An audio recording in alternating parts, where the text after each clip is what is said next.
او درس دروز به وي یو ګیم دی نو هیله ده چې ټول راشئ. وطنوالو مستر خړتن بیا پی کې میچ لګولی دی او په موږ ټولو یې غږ کړی دی چې موږ باید ټول ورشو او دی سپورټ کو او دا میچ په ده باندې وګټو. دا په داسې وخت کې چې زموږ 2,500 وطنوال شهیدان شو، له خاورو لاندې شو. زموږ وطنوال د هغوی قبرونه وایستل، ښخ یې کړه او اوس ځینې له بېغمه شو.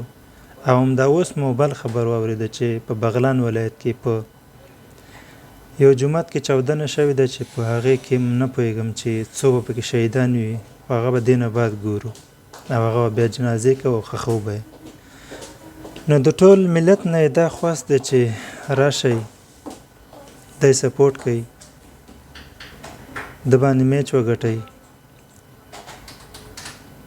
دی چې میچ وګټي د هغه نه بعد نه پوهېږم چې څه به کېږي، ځکه دغه 2-3 کاله دی میچونه ګټي، د هغې نه بعد د ده کومه لاسته راوړنه موږ ونه لیدله.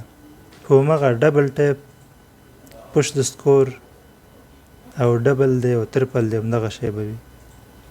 بیا هم تاسو ته خدای پاک عقل درکړی دی، کولی شئ تاسو خپله انتخاب وکئ. مستر خړتن میچ ته ورځئ او که د نوو افغانانو په غم کې شریکېږي او د هغوی لپاره کومک راټولوئ یا هر څه چې کوئ، ستاسو خپله خوښه ده. او دا به مو هم اورېدلي وي چې څنګه غر همغسې کربوړی، دغه یې ټیک ټاکر او دغه یې فالوور چې نوم یې هم دی کوني.